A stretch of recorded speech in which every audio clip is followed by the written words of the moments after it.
नमस्कार दोस्तों।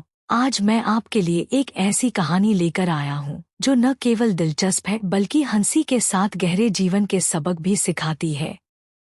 यह कहानी विशेष रूप से महात्मा बुद्ध के समय की है, लेकिन इसका संदेश आज के दौर में भी उतना ही प्रासंगिक है। एक समय की बात है जब महात्मा बुद्ध अपने शिष्यों के साथ एक छोटे से गांव में ठहरे हुए थे। गांव के लोग बुद्ध से बहुत प्रभावित थे और उनके पास ज्ञान की प्राप्ति के लिए आते रहते थे। बुद्ध अपने शिष्यों और गांव वालों को नियमित रूप से प्रवचन देते थे और उनके प्रश्नों का उत्तर देते थे। लेकिन इस बार गांव में एक युवक था जिसका नाम आनंद था। आनंद बहुत ही बुद्धिमान और समझदार था, लेकिन उसके मन में एक विचित्र समस्या थी जिससे वह परेशान था। आनंद के जीवन में एक आदत थी जिससे वह पीछा छुड़ाना चाहता था, लेकिन लाख कोशिशों के बावजूद वह उसमें सफल नहीं हो पा रहा था। यह आदत थी अत्यधिक हस्तमैथुन करने की। आनंद को यह बात समझ में आ चुकी थी कि उसकी यह आदत न सिर्फ उसकी शारीरिक और मानसिक सेहत को नुकसान पहुंचा रही है, बल्कि यह उसके ध्यान और जीवन के लक्ष्यों में भी बाधा डाल रही थी। हर बार वह खुद को यह कहकर रोकने की कोशिश करता कि बस अब नहीं करूंगा, लेकिन कुछ ही दिनों बाद वह फिर से वही गलती कर बैठता। आनंद इस समस्या से बहुत परेशान था। उसे समझ में नहीं आ रहा था कि वह इस आदत से कैसे छुटकारा पाए। गांव में लोग उसे बुद्धिमान मानते थे, लेकिन उसकी यह छुपी हुई आदत उसे खुद ही शर्मिंदा करती थी। एक दिन उसने हिम्मत करके सोचा कि क्यों न महात्मा बुद्ध से इस बारे में सलाह ली जाए। लेकिन वह यह सोचकर थोड़ा हिचकिचा रहा था कि बुद्ध के सामने यह सवाल पूछना शर्मनाक होगा। फिर भी उसकी समस्या इतनी बढ़ चुकी थी कि उसने हिम्मत जुटाई और बुद्ध के पास पहुंच गया। बुद्ध उस समय एक पेड़ के नीचे ध्यानमग्न बैठे थे। उनके आसपास उनके शिष्य भी थे जो उनकी शिक्षाओं को ध्यान से सुन रहे थे। आनंद धीरे धीरे बुद्ध के पास पहुंचा और उनके चरणों में बैठ गया। उसने हाथ जोड़कर कहा, भगवान, मुझे आपसे एक सवाल पूछना है, लेकिन मैं इसे व्यक्त करने में थोड़ा असहज महसूस कर रहा हूँ।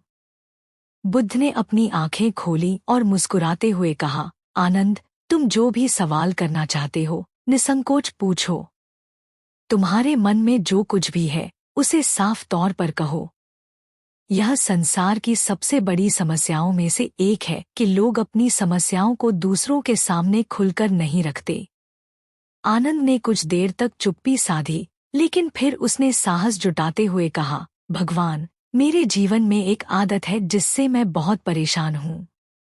मैंने इसे छोड़ने की बहुत कोशिश की, लेकिन मैं बार बार असफल हो रहा हूँ।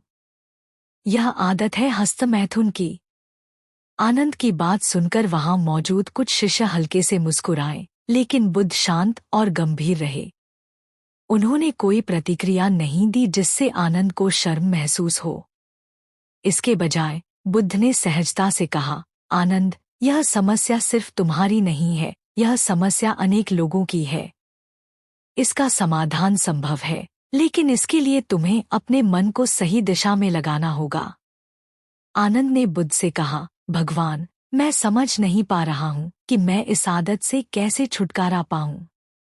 हर बार जब मैं सोचता हूँ कि अब मैं इसे नहीं करूँगा, तब भी मैं इसे करने के लिए मजबूर हो जाता हूँ। मेरे मन पर इसका बहुत गहरा प्रभाव है। बुद्ध ने मुस्कुराते हुए कहा, आनंद, मैं तुम्हें एक कहानी सुनाता हूँ जिससे तुम्हें समझ में आएगा कि इस आदत से कैसे छुटकारा पाया जा सकता है। अब बुद्ध ने अपने शिष्यों की ओर देखते हुए एक मजेदार और गहरे अर्थ वाली कहानी सुनानी शुरू की। किसी समय की बात है, एक गांव में एक आदमी रहता था जिसका नाम रमेश था। रमेश एक बहुत ही सीधा साधा व्यक्ति था, लेकिन उसकी भी एक आदत थी जो उसे परेशान करती थी। वह था दिन रात खाली समय में हस्तमैथुन करना। रमेश की पत्नी उसे बार बार कहती, अरे, तुम क्यों हर समय यह सब करते रहते हो? यह तुम्हारे स्वास्थ्य के लिए अच्छा नहीं है। लेकिन रमेश हर बार हंसकर कहता, अरे, इसमें क्या बुरा है? मैं किसी को नुकसान तो नहीं पहुंचा रहा हूं। लेकिन धीरे धीरे रमेश को यह समझ में आने लगा कि उसकी यह आदत उसकी ऊर्जा को समाप्त कर रही है। उसका शरीर कमजोर होने लगा और उसकी सोचने समझने की शक्ति भी घटने लगी। अब वह दिन भर आलसी हो गया था, काम करने का मन नहीं करता था और उसकी जिंदगी बस एक ही जगह पर रुक सी गई थी। एक दिन रमेश गांव के एक ज्ञानी व्यक्ति के पास गया और कहा, मुझे एक समस्या है। मैं बार बार हस्तमैथुन करता हूँ और अब यह मेरी आदत बन गई है। मुझे समझ नहीं आ रहा है कि मैं इसे कैसे रोकूं। ज्ञानी व्यक्ति ने रमेश की बात सुनी और फिर उसे कहा, तुम्हें सबसे पहले यह समझना होगा कि यह आदत सिर्फ तुम्हारी नहीं है। कई लोग इस समस्या से जूझ रहे हैं, लेकिन इसका समाधान सिर्फ तुम्हारे हाथ में है। तुम्हें अपनी आदतों पर नियंत्रण करना होगा और अपने मन को सही दिशा में लगाना होगा। रमेश ने पूछा, लेकिन यह कैसे संभव है? मैंने कई बार कोशिश की, लेकिन मैं हमेशा असफल हो जाता हूँ। ज्ञानी व्यक्ति ने हंसते हुए कहा, मैं तुम्हें एक तरीका बताता हूँ।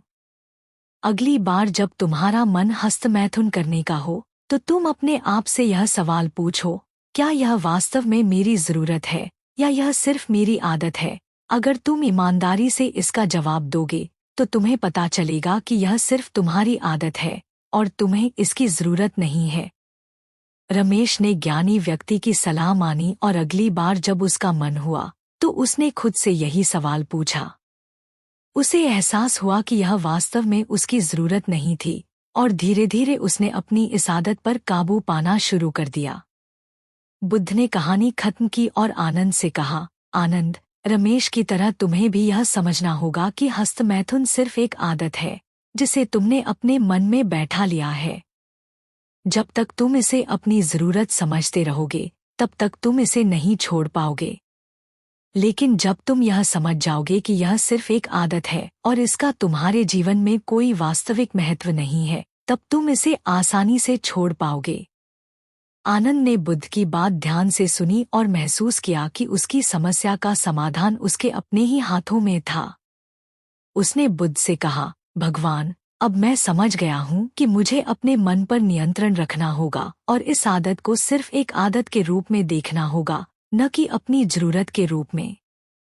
बुद्ध ने मुस्कुराते हुए कहा, याद रखो आनंद, हमारा मन हमारे जीवन का सबसे बड़ा शासक है। अगर हम इसे सही दिशा में लगाते हैं, तो हम किसी भी बुरी आदत को छोड़ सकते हैं और अपने जीवन को सही दिशा में ले जा सकते हैं। आनंद ने बुद्ध से विदा ली और उसने अपने जीवन में बदलाव लाने का संकल्प लिया। धीरे धीरे उसने अपनी आदत पर काबू पा लिया और अपने जीवन को एक नई दिशा में मोड़ दिया। दोस्तों, इस कहानी से हमें यह सीखने को मिलता है कि चाहे कितनी भी बड़ी या छोटी बुरी आदत हो, अगर हम उसे अपनी जरूरत समझकर निभाते रहेंगे, तो हम कभी उससे छुटकारा नहीं पा सकेंगे। लेकिन अगर हम यह समझ लें कि यह सिर्फ एक आदत है और इसे छोड़ना हमारे ही हाथ में है, तो हम किसी भी आदत को आसानी से छोड़ सकते हैं। महात्मा बुद्ध के अनुसार हमें अपने मन पर नियंत्रण रखना चाहिए और अपने विचारों को सही दिशा में मोड़ना चाहिए। अगर आपको यह कहानी पसंद आई हो और इससे कुछ सीखने को मिला हो, तो कृपया इसे लाइक करें, अपने दोस्तों के साथ शेयर करें और चैनल को सब्सक्राइब करना न भूलें। नई वीडियो के लिए घंटी का बटन भी दबाएं। धन्यवाद।